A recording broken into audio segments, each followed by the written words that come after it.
Example 2. We're going to look at a following table of values that list how much foreign money, or kronas, from Sweden you would get for your Canadian dollars. And this information was from April of 2005. And we want to see how many kronas would you get for $450 Canadian. So this table tells us that for 1 Canadian dollar you get 5.68 Swedish kronas, for 5 Canadian dollars 28.4 kronas, 10 Canadian dollars is 56.8 kronas, $50 is 284 kronas, and 100 Canadian dollars would buy you 568 kronas. So by inspection we can see a pattern between the dollars and the kronas. If we take 1 and multiply it by 5.68, we get 5.68. If I take 100 and multiply it by 5.68, I get 568. So I've definitely multiplied the first and the last values by the same number. Let's see if it works for the rest of them. 50 times 5.68 will give us 284. 10 times 5.68 gives us 56.8. 5 times 5.68 gives us 28.4.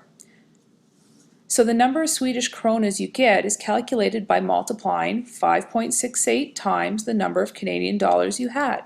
So the constant of proportionality, or in this case it's a currency exchange rate, is calculated by dividing the kronas by the dollar and will always equal 5.68.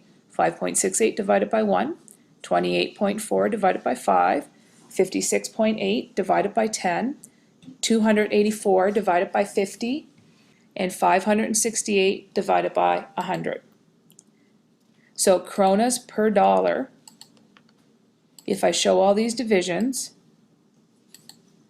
will equal 5.68. So using this constant of proportionality, we can calculate how many Swedish kronas we would get for $450 in Canadian money. We simply multiply. So 5.68 times 450 would give us 2,556 kronas. If we were to take a look at the graph of this exchange rate, and we put Canadian dollars along the horizontal axis and Swedish kronas along the vertical axis, we get a straight line.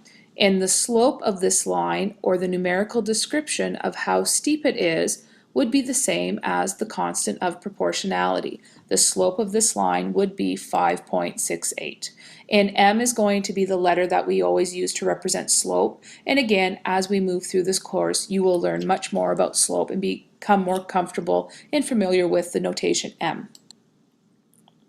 So again, this is a straight line graph and it goes through 0, 0. So if we think back a couple of activities, this is a directly proportional relationship.